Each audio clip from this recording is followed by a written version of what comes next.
मागच्या आठवड्यात आपण एक सिरीज सुरू केली जिचं नाव आहे प्रभू येशूची शीर्षके. आणि पवित्र शास्त्रात प्रभू येशूचे वेगवेगळे नावं किंवा शीर्षक आहेत. आणि एक शीर्षक आपण जे मागच्या आठवड्यात पाहिलं ते म्हणजे तो अद्भुत सल्लागार आहे. अद्भुत मंत्री किंवा अद्भुत सल्लागार. आणि पवित्र शास्त्रामध्ये नावांना महत्त्व आहे, कारण नावावरून त्या व्यक्तीचं चारित्र्य, त्या व्यक्ती तो कोण आहे, कसा आहे याच्यावर अवलंबून असतं. आणि म्हणून ह्या मालिकेचं नाव प्रभू येशूची शीर्षके असं मी दिलेलं आहे. हालेलुया. आता मागच्या उपदेशामध्ये किंवा स्टडीमध्ये मी जो एक इशारा दिला होता तो मी पुन्हा देतो की तो समकालीन किंवा आपल्या सध्याच्या परिस्थितीमध्ये ज्या रीतीने नाताळ साजरा केला जात आहे त्याच्याविषयी आहे. की पाश्चात्य संस्कृतीप्रमाणे आजकाल आपण भौतिकवाद, व्यावसायिकता आणि एंटरटेनमेंट किंवा हॉलिडे सीझन काही जण म्हणतात, तर अशा रीतीने नाताळ साजरा केला जात आहे. आणि पवित्र शास्त्रामध्ये ह्याच्याबद्दल आपल्यासाठी एक स्पष्ट इशारा देण्यात आलेला आहे. आणि तो इशारा आपल्याला गलतीकरास पत्राचा 6वा अध्याय आणि याच्या 8व्या वचनात आढळतो. गलतीकरास पत्र 6 आणि याच्या 8व्या वचनामध्ये पाऊल काय लिहितो जरा ऐका. कारण जो आपल्या देहाकरता पेरणी करतो त्याला देहाकडून नाशाचे पीक मिळेल, पण जो देवाच्या आत्म्याकरता पेरतो त्याला आत्म्याकडून सार्वकालिक जीवनाचं पीक मिळेल. गलतीकरास पत्र 6 आणि वचन 8. आता नाताळाचा इतका मोठा उत्सव म्हणजे खरं तर देह सुखासाठी केलेली एक प्रकारची पेरणी आहे. भौतिकवाद, सुखलोलुपता, भडक सजावट वगैरे वगैरे. आणि हे काही चुकीचं किंवा वाईट नाही आहे, परंतु फक्त तेवढं जर असलं तर ते चुकीचं आहे. आणि म्हणून ह्या नाताळ समयामध्ये आपण असा संकल्प करू की आपण आत्म्यासाठी पेरणी करूया. आपल्या आत्म्यासाठी, फक्त शरीरासाठी, देहासाठी नाही. आणि ह्यासाठी एक महत्त्वाची मदत म्हणजे आपले हृदय, आपलं मन आपण प्रभू येशू ख्रिस्तावर केंद्रित ठेवणं, त्याला केंद्रस्थानी ठेवणं. आता मी सांगितलं होतं की पवित्र शास्त्रात बायबलमध्ये नावं आणि शीर्षके हे नेहमीच महत्त्वपूर्ण असतात. प्रत्येक नावाचा एक विशिष्ट अर्थ असतो, ज्यात अनेकदा देवाच्या शीर्षकाचा, देवाच्या स्वभावाचा समावेश असतो. आणि ह्या व्यतिरिक्त ते ज्या व्यक्तीला ते नाव दिले जाते त्या व्यक्तीच्या चारित्र्याबद्दल किंवा भविष्याबद्दल काहीतरी सूचित केले जाते. अशा प्रकारे जसं अब्राम म्हणजे पिता, पण अब्राहाम म्हणजे राष्ट्रांचा पिता. म्हणजे नाव बदललं नाव, ते प्रत्येक नावाला अर्थ आहे.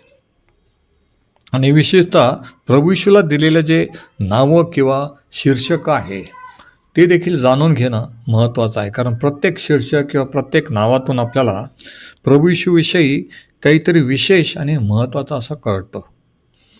शास्त्रात प्रभू येशूला दिलेले अनेक शीर्षकांपैकी मी आपल्यासाठी काही शीर्षकं निवडलेले आहेत की ज्या नाताळाच्या वेळी विशेषतः आशीर्वादित होतील असा माझा विश्वास आहे. आणि मागच्या आठवड्या ह्या पूर्वीच्या संदेशात आपण एक जे शीर्षक पाहिलं ते आपल्याला जुन्या कराच्या पुस्तकात आढळतं. यशायाचं पुस्तक याचा 9वा अध्याय आणि 6वं वचन. यशाया 9 आणि 6 इथं असं लिहिलेलं आहे. कारण आम्हासाठी बाळ जन्मले आहे, आम्हासाठी पुत्र दिला आहे, आणि त्याच्या खांद्यावर सत्ता राहील.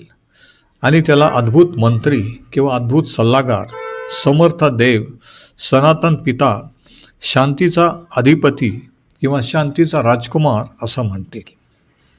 आणि आजचं आपलं शीर्षक आहे शांतीचा राजकुमार. आणि या मालिकेतला हा दुसरा संदेश आहे. आणि आज आपण दुसरं जे शीर्षक आहे शांतीचा राजा, शांतीचा अधिपती किंवा राजकुमार, याविषयी बोलणार आहोत. आता सर्वप्रथम आपण हे समजून घेतलं पाहिजे की पवित्र शास्त्रात राजपुत्र हा शब्द नेहमीच एका शासकासाठी वापरला जातो, की जो अधिपती आहे, सत्ताधारी आहे त्याच्याबद्दल. आणि हे केवळ कुटुंबाकडून मिळालेली पदवी नाही, तर अशा व्यक्तीचे प्रतिनिधित्व करते जो एक सक्रिय शासक आहे, एक अधिपती आहे आणि शासनाची जबाबदारी सांभाळतो. आता पहा, त्या भविष्यवाणीमध्ये शासनावर एक विशेष प्रकारचा भर दिलेला आहे. त्याच्यात म्हटले आहे की एक बाळ जन्माला येईल, एक पुत्र दिला जाईल आणि शासन त्याच्या खांद्यावर राहील. Government shall be upon his shoulder. शासन किंवा सरकार त्याच्या खांद्यावर राहील. आणि येणारे ह्या अद्भुत बालकाचे हे पहिले वैशिष्ट्य आहे की जे समोर आणले गेलेले आहे. आणि म्हणून ह्या 4 शीर्षकापैकी शेवटचं शीर्षक पाहूया, जे शासक किंवा अधिपती, की ज्याला शांतीचा अधिपती किंवा शांतीचा राजकुमार असं म्हटलेलं आहे. आता आपल्याला हे समजून घेणं आवश्यक आहे की आपल्या अनुभवात आणि मानवी इतिहासात अशा 2 गोष्टी आहेत ज्यांना कधी एकमेकापासून वेगळं केलं जाऊ शकत नाही. पहिली गोष्ट म्हणजे एक नीतिमान शासन किंवा सरकार, आणि दुसरं म्हणजे शांती. आणि सरकार आणि शांती याचा थेट संबंध आहे. चांगलं सरकार असेल तर शांती राहील, नसेल तर शांती राहणार नाही. म्हणून शांतीचा आणि सरकारचा थेट संबंध आहे. हे व्यक्ती, राष्ट्र आणि संपूर्ण संस्कृतीच्या बाबतीत खरं आहे. जोपर्यंत नीतिमान शासन आहे तोपर्यंतच शांती असू शकते. आपल्या समकालीन समाजात शांतीबद्दलची आपली कल्पना खूप मर्यादित आणि अपूर्ण आहे. आपल्याला असं वाटतं की जोपर्यंत युद्ध होत नाही, लढाई होत नाही, झाली नाही, म्हणजे शांतता आहे. पण तसं नाही आहे. जोपर्यंत राष्ट्र लष्करी शस्त्राने एकमेकाची लढत नाही तोपर्यंत आपण म्हणतो की शांती आहे. पण हे खरोखर हास्यास्पद आहे. जिथे कटुता, द्वेष, निंदा, आरोप, इतर राष्ट्रांना कमकुवत करण्याचे आणि त्यांना मागे टाकण्याचे, त्यांना खाली पाडण्याचे पद्धतशीर प्रयत्न आहेत, ती शांती नाही. शांतीसाठी असलेला इब्री शब्द आहे शालोम. आणि यापेक्षा खूप काही, हा शब्द म्हणजे केवळ शांती याच्यापेक्षा खूप काही दर्शवतो. त्याचा मूळ अर्थ आहे परिपूर्णता, कम्प्लीटनेस. आणि त्याच्यात सुव्यवस्थेची कल्पना देखील समाविष्ट आहे. म्हणून खरी शांती म्हणजे सुव्यवस्था आणि परिपूर्णता. आता शुभवर्तमानाची सुवार्ता, आणि लक्षात ठेवा की शुभवर्तमान ह्या शब्दाचा अर्थ आहे सुवार्ता. आणि सुवार्ता म्हणजे आनंदाची बातमी. म्हणजे जी काही आनंदाची बातमी नाही ती सुवार्ता होऊ शकत नाही. सुवार्ता म्हणजे देवाच्या नीतिमान शासनाची स्थापना, ज्याला पवित्र शास्त्रात त्याचे राज्य म्हटलेलं आहे, किंवा देवाचं गव्हर्नमेंट किंवा देवाचं सरकार, सत्ता. आता आपल्यापैकी अनेकांना ही गोष्ट अनेक वर्षापासून दुर्लक्षित आपण केलेली आहे की सुवार्ता ही देव प्रभू येशू ख्रिस्ताच्याद्वारे आपले नीतिमान सरकार किंवा शासन ह्या पृथ्वीवर स्थापन करणार आहे. म्हणजे सुवार्ता एका राज्याबद्दल आहे. सुवार्ता ही राज्याची सुवार्ता आहे. आणि मत्तेकृत शुभवर्तमानाच्या विविध वचनामध्ये शुभवर्तमानाविषयी काय दिले आपण जरा काही वचनं पाहू. मत्तेकृत शुभवर्तमान याचा 3रा अध्याय आणि वचनं 1 आणि 2 या ठिकाणी काय लिहिले बघा. बाप्तिस्मा करणारा योहान त्या दिवसात यहुद्या प्रांताच्या अरण्यात येऊन अशी घोषणा करू लागला की पश्चाताप करा, कारण स्वर्गाचे राज्य जवळ आलेले आहे. स्वर्गाचं काय जवळ आलेलं आहे? राज्य. राज्य हा शब्द अंडरलाईन करा. राज्य म्हणजे गव्हर्नमेंट, राज्य म्हणजे शासन. मत्तई 3, 1 आणि 2. आता तो म्हणजे बाप्तिस्मा करणारा योहान हा घोषित करणारा हा पहिला संदेष्टा होता. त्याचा संदेश हा होता, त्याने सांगितलं की देवाचं राज्य, देवाचं सरकार येत आहे. आणि मत्तई 4:17 आपण प्रभू येशूने सार्वजनिकपणे उपदेश केलेले पहिले शब्द वाचतो. आणि प्रभू येशू ख्रिस्ताने ज्यावेळेस त्याच्या कार्याला, सुवार्ता कार्याला सुरुवात केली, उपदेश करायला सुरुवात केली, त्यावेळेस त्याने काय म्हटलं, काय घोषणा केली, जरा ऐका. मत्तेकृत शुभवर्तमान याचा 4था अध्याय आणि 17 वचन. तेव्हापासून येशूने उपदेश करणे सुरू केले व तो म्हणू लागला की पश्चाताप करा, कारण स्वर्गाचे राज्य जवळ आले आहे. राज्य हा शब्द अंडरलाईन करा. योहानाने पण तीच घोषणा केली, प्रभू येशूने पण तीच घोषणा केली की स्वर्गाचं राज्य जवळ आलेलं आहे. मत्तई 4:17. आता 23वा वचन मत्तई 4:23 काय लिहिले जरा ऐका. गालिल प्रांतात सगळीकडे फिरत येशूने त्यांच्या सभास्थानात जाऊन शिकविले, देवाच्या राज्याची सुवार्ता सांगितली. म्हणजे बघा, सुवार्ता ही देवाच्या राज्याविषयीची सुवार्ता आहे. ती नुसती सुवार्ता नाही आहे. ऐकून घ्या. देवाच्या राज्याची सुवार्ता त्याने गाजवली आणि लोकांचे सर्व प्रकारचे रोग व सर्व प्रकारचे विकार बरे केले. मत्तई 4 आणि वचन 23. आता लक्षात घ्या की सुवार्ता म्हणजे एक राज्य आहे किंवा शासन आहे, की देवाचं शासन, देवाचं सरकार पृथ्वीवर येत आहे आणि आपण त्या शासनाच्या फायद्यांचा आनंद घेऊ शकणार आहोत. त्या फायद्यांचा आनंद घेऊ शकणार आहोत की त्या सरकारचे, देवाच्या सरकारचे, शासनाचे काय लाभ आपल्याला मिळतील. आणि मग मत्तई 24 आणि वचन 14 प्रभू येशू ख्रिस्ताने सुवार्तेविषयी बोलताना काय म्हटलं जरा ऐका. मत्तई 24 आणि वचन 14. सर्व राष्ट्रांना साक्ष व्हावी म्हणून राज्याची ही सुवार्ता. बघा, सुवार्ता ही देवाच्या राज्याची आहे, देवाच्या शासनाची आहे. सर्व राष्ट्रांना साक्ष व्हावी म्हणून राज्याची ही सुवार्ता सर्व जगभर गाजवली जाईल आणि मग शेवट होईल. म्हणजे जोपर्यंत जगभर सुवार्ता पोहोचत नाही तोपर्यंत शेवट होणार नाही. सर्व राष्ट्रांना किमान एकदा तरी हे ऐकण्याचा अधिकार आहे की देवाचं राज्य म्हणजे शांतीच्या राजकुमाराच्या येशूच्या रूपात आपले राज्य स्थापन करणार आहे. की प्रभू येशू ख्रिस्त पृथ्वीचा राजा म्हणून पृथ्वीवर ह्या जगावर राज्य करणार आहे. आणि मानवजातीसाठी शांतीची ही एकमेव आशा आहे. आणि म्हणून नाताळचा संदेश हा शांतीचा संदेश आहे. आता यशाया 57:19 ते 21 आपल्याला सर्वांसाठी देवाने दिलेल्या शांतीचे वचन मिळते, पण त्याच्याबरोबर ही चेतावणी देखील मिळते की ही शांती कोणासाठी आहे. जे देवाच्या शासनाला किंवा देवाच्या राज्याला, देवाच्या सुवार्तेला नाकारतात त्यांच्यासाठी ही शांती नाही. जे शांती देणारा प्रभू येशू ख्रिस्त शांतीचा अधिपती त्याच्यावर विश्वास ठेवत नाही, त्याच्या राज्यात येत नाही, त्यांना या शांतीचा अनुभव येऊ शकणार नाही. आता यशाया संदेष्टा काय म्हणतो जरा ऐका. यशाया 57:19 ते 21. आणि मी त्यांच्या मुखातून आभार वचने उच्चारवीन. जो दूर आहे त्याला आणि जो जवळ आहे त्याला शांती असो, असे परमेश्वर म्हणतो. आणि मी त्यास निरोगी करीन.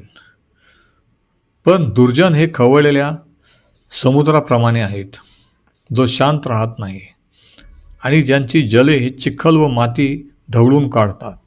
दुर्जनांना शांती नाही, असे परमेश्वर म्हणतो. यशाया 57:19 ते 21. आता बघा त्या ठिकाणी काय लिहिलं आहे की जो दूर आहे त्याला आणि जो जवळ आहे त्याला शांती असो, असे परमेश्वर म्हणतो. आणि मी त्याला निरोगी करीन. म्हणजे त्याला शांती असो आणि मग देव म्हणतो की मी त्याला निरोगी करीन. आता देवाने दिलेली ही शांती आणि आरोग्याची देणगी आहे. आणि लक्षात ठेवा की शांती आणि आरोग्य यांचा जवळचा संबंध आहे. परमेश्वर म्हणतो मी त्यांना शांती देईल आणि त्यांना आरोग्य देईन किंवा निरोगी करीन. म्हणजे शांतीचा आणि आरोग्याचा थेट संबंध आहे, कनेक्शन आहे. पण दुर्जन खवळलेल्या सागरासारखे आहेत, जो शांत राहत नाही. ते गाळ व चिखल बाहेर टाकतात. दुर्जनास शांती नाही, असे परमेश्वर म्हणतो. म्हणजे जे देवाच्या शासनाला नाकारतात ते अशा समुद्रासारखे आहेत की ज्याला कधीही विश्रांती मिळत नाही. ते नेहमीच खवळलेला असतो, तो कधीही पूर्णपणे शांत नसतो, तो पूर्णपणे स्थिर होऊ शकत नाही. तिथे नेहमी अशांतता आणि गोंधळाचे घटक असतात. तसं जे देवाच्या शांती देणाऱ्या शांतीच्या अधिपतीला नाकारतात त्यांना शांती मिळू शकत नाही. म्हणून प्रभू येशू हा शांतीचा राजकुमार आहे, देवाचा शासक आहे. आणि योग्य शासन किंवा योग्य सरकारच मानवजातीला शांती देऊ शकते. आणि आजच्या परिस्थितीला आता हे कसं लागू होतं याचा आपण जरा विचार करू. आजच्या जागतिक परिस्थितीत एक सर्वात ठळक वैशिष्ट्य म्हणजे राजकीय आणि इतर क्षेत्रामध्ये नेतृत्वाचा अभाव, नेतृत्वाची कमतरता, स्ट्रॉंग लीडरशिप. आता मानवजातीसमोर केवळ 2च पर्याय ठेवलेले दिसतात. की योग्य नेतृत्व नसल्यामुळे 2 पर्याय, एक म्हणजे हुकुमशाही, दडपशाही, आणि दुसरे म्हणजे कमकुवत अप्रभावी नेतृत्व, जे खरे नेतृत्व नाही. तर केवळ जनसमुदाय जिथे जाऊ इच्छितो, म्हणजे लोकांच्या म्हणण्याप्रमाणे त्यांना जे पाहिजे ते देणं, परंतु दिशा दाखवणं, नेतृत्व करणं हे नाही. तर लोकांना 2 पर्यायांना सामोरे जावं लागत आहे. जुलूमशाहीची भीती वाटते, पण अकार्यक्षम नेतृत्वामुळे निर्माण झालेल्या गोंधळालाही ते कंटाळलेले आहेत. की योग्य नेतृत्व नाही, दिशा दाखवणारे नाही, त्याच्यामुळं ही अशी अवस्था झालेली आहे. आणि याच्यावर काय उपाय आहे? याच्यावर देवाचा उपाय आहे. आणि तो उपाय आहे, देवाचं उत्तर आहे, शांतीचा अधिपती किंवा शांतीचा राजकुमार प्रभू येशू ख्रिस्त. शांती हवी असेल तर सुशासन असलं पाहिजे आणि वस्तुस्थितीला, मानवजातीला सामोरे जावं. म्हणून माणसाला जर खरी शांती पाहिजे असेल, जगात जर शांती पाहिजे, तर ती केवळ शांती देणाराच देऊ शकतो. पण देवाचे आभार मानूया की प्रभू येशू ख्रिस्ताने आणलेल्या शांतीचा अनुभव घेण्यासाठी आपल्याला भविष्यात त्याचं राज्य येण्याची वाट पाहायची गरज नाही आहे. आता ज्यावेळेस त्या रात्री देवदूतांनी मेंढपाळांना तो संदेश दिला, त्यांनी देवाचा गौरव केला, जय जयकार करून म्हटलं की ऊर्ध्वलोकी देवाला गौरव, पृथ्वीवर मनुष्यात शांती. कोणत्या शांतीबद्दल ते बोलत होते? की याच्यानंतर इथून पुढं लढाया होणार नाही, ती शांती नाही. कारण आपल्याला माहिती आहे इतिहासात लढाया झाल्या, महायुद्ध झालं आहे, पहिलं महायुद्ध झालं, दुसरं महायुद्ध झालं. मग कोणत्या शांतीबद्दल त्यांनी घोषणा केली? की ऊर्ध्वलोकी देवाला गौरव, पृथ्वीवर मनुष्यात शांती. ती शांती, जी शांती देण्यासाठी तो जन्मला, ती म्हणजे देव आणि मनुष्य यांच्यामधील पापाची आडभिंत, पापाचा प्रॉब्लेम सॉल्व करून माणसाचा देवाशी झालेला समेट. म्हणून प्रभू येशूचा जन्म माणसाचं पापामुळे देवाशी तुटलेलं नातं हे परत जोडण्यासाठी तो जन्मला. पापाचं वेतन मरण आहे, ते मरण त्याने स्वतःवर घेतलं. आणि जे त्याच्यावर विश्वास ठेवतात त्यांचा देवाशी समेट होतो. तुम्ही आणि मी विश्वास ठेवला म्हणून आपल्याला देवाबरोबर शांती आहे. इफिसकरास पत्रात सांगितलं की प्रभू येशू ख्रिस्ताने मधली आडभिंत पाडून त्या दोघांचा समेट केला. सुवार्ता ही समेटाची सुवार्ता आहे, शांतीची सुवार्ता आहे. पण ती कोणती शांती? लढाया, वाद, भांडण, तंटा होणार नाही, ती शांती नाही. ती एक दिवशी प्रभू येशू जगावर राजा म्हणून राज्य करेल तेव्हा येईल. पण सध्या तो जो जन्मला, ती जी शांती आहे ती म्हणजे देवाबरोबर समेट झाल्याची, पापाची क्षमा झाल्याची ती शांती. की देव आता आपल्यावर रागावलेला नाही आहे. प्रभू येशू ख्रिस्ताने पापाची शिक्षा आपल्याऐवजी त्याने भोगलेली आहे. आणि म्हणून आपला देवाशी समेट झालेला आहे. आणि जेव्हा समेट होतो त्यावेळी देवाची शांती आपल्याला मिळते. आणि देवाची शांती आपल्याला मिळाल्यानंतर देवाबरोबर आपली शांती होते. त्या शांतीविषयी ते बोलले की ऊर्ध्वलोकी देवाला गौरव, पृथ्वीवर मनुष्यात शांती. त्यांच्यावर त्याचा प्रसाद झालेला आहे. म्हणजे लोकांवर देवाची कृपा, प्रसाद म्हणजे कृपा. म्हणजे आता ज्यावेळेस तो बाळ म्हणून जन्माला, देवदूतांनी घोषणा केली की आता हे बाळक एक दिवशी मोठं होऊन वधस्तंभावर स्वतःचं अर्पण करील आणि मानवजात जी पापामुळे देवापासून दूर गेलेली आहे तिचा समेट त्याच्या रक्ताने, त्याच्या मरणाने करेल. म्हणून नाताळाचा संदेश हा शांतीचा संदेश आहे, है ना.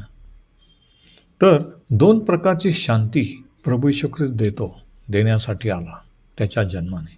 एक म्हणजे आपण पश्चाताप करून त्याच्यावर विश्वास ठेवल्यानंतर आपला देवाशी समेट होतो, त्याची आपण पुत्र आणि कन्या होतो, देवाची शांती आपल्याला लाभते. आणि दुसरी, तो शांतीचा राजकुमार किंवा अधिपती म्हणजे प्रत्यक्षात तो येऊन ह्या जगावर राज्य करणार आहे. आणि म्हणून ह्या नाताळाला आपण हे विसरू नये की नाताळ सांता क्लॉजबद्दल नाही, नाताळ ख्रिसमस ट्रीबद्दल नाही, मित्रमंडळीबद्दल नाही, काही प्रोग्राम ॲक्टिव्हिटीजबद्दल नाही, तर ख्रिस्ताबद्दल आहे. प्रभू येशू ख्रिस्त कशासाठी जन्मला, तो कोण आहे, कशासाठी जगात आला, हे समजलं तर खरा नाताळाचा आनंद आहे. नाही तर आपला नाताळ मित्रमंडळीमध्ये, नातेवाईकांमध्ये, काहीतरी एंटरटेनमेंट करमणुकी ह्याच्यामध्ये आहे. आणि अनेकांचा तसा आहे. आणि म्हणून त्यांना खरा नाताळाचा आनंदाचा अनुभव येत नाही. ते म्हणतात ख्रिसमसला आमच्याकडे हे प्रोग्राम आहे. म्हणजे नाताळाचा आनंद ते प्रोग्राम किंवा ॲक्टिव्हिटी किंवा नातेवाईक मित्रमंडळी ह्याच्याच शोधतात. पण खरा आनंद, जो मोठा आनंद सर्व लोकांना होणार होता, है ना, तो मोठा आनंद त्यांना कधीच अनुभवायला येत नाही. तो त्या दिवसापुरता असतो किंवा नवीन वर्षापुरता असतो आणि परत जायचं ते. पण ज्यावेळेस आपला देवाशी समेट होतो, देवाची शांती मिळते आणि आपण त्याचे पुत्र आणि कन्या झालेलो आहोत, आपल्या पापाची क्षमा झालेली याची खात्री आपल्याला होते, तो खरा मोठा आनंद आहे. आणि मी तुम्हाला सांगतो याच्यापेक्षा मोठा आनंद जगात कोणताच नाही, कशातच नाही. आता पौल रोमकरास पत्राच्या 10व्या अध्यायात काय सांगतो जरा ऐका. ह्या शांतीचा अनुभव प्रभू येशूने देव केलेला शांतीचा अनुभव घेण्यासाठी आपल्याला काय करायला पाहिजे, काय करावं लागतं. रोमकरास पत्राचा 10वा अध्याय आणि वचन 8 आणि 9. पण ते काय म्हणते, ते वचन तुझ्याजवळ, ते तुझ्या मुखात व तुझ्या अंतःकरणात आहे. म्हणजे आम्ही ज्याची घोषणा करतो ते विश्वासाचे वचन आहे. म्हणजे बघा, घोषणा ही वचनाची करायची आहे. आजकाल उपदेश केले जातात पण हातात फक्त माईक असतो, हातात शास्त्र नसतं, शास्त्रातून बोललं जात नसतं, इकडचं तिकडचं सांगितलं जातं. तर घोषणा, उपदेश हे वचनाची सुवार्ता आहे, वचनाची घोषणा आहे. आमेन. कारण येशू प्रभू आहे असे जर तू आपल्या मुखाने कबूल करशील आणि देवाने त्याला मेलेल्यातून उठविले असा आपल्या अंतःकरणात विश्वास धरशील तर तुझे तारण होईल. रोमकरास 10:8 आणि 9. म्हणजे तारण होण्यासाठी 2 गोष्टी आवश्यक आहे. विश्वास धरणं. विश्वास काय? की प्रभू येशू ख्रिस्त मरण पावला आणि पुन्हा उठला, देवाने त्याला 3ऱ्या दिवशी उठवले आणि तो येशू प्रभू आहे, धनी आहे, मालक आहे, हे कबूल करणं. आणि याच्यासाठी विश्वासाची आवश्यकता आहे. आणि या ठिकाणी काय लिहिलं बघा, 9वं वचन. कारण येशू प्रभू आहे. प्रभू म्हणजे मालक किंवा धनी, लॉर्ड. असे जर तू आपल्या मुखाने कबूल करशील आणि देवाने त्याला मरण पावलेल्यातून उठविले असा आपल्या अंतःकरणात विश्वास ठेवशील तर तुझे तारण होईल. म्हणजे 2 गोष्टी, अंतःकरणाने विश्वास आणि मुखाने कबुली, 2 गोष्टी. आणि म्हणून आपल्या समस्येचं उत्तर देवाकडे आहे. आणि ज्यावेळेस आपण त्याला तारणारा म्हणून कबूल करतो, तुझे तारण होईल.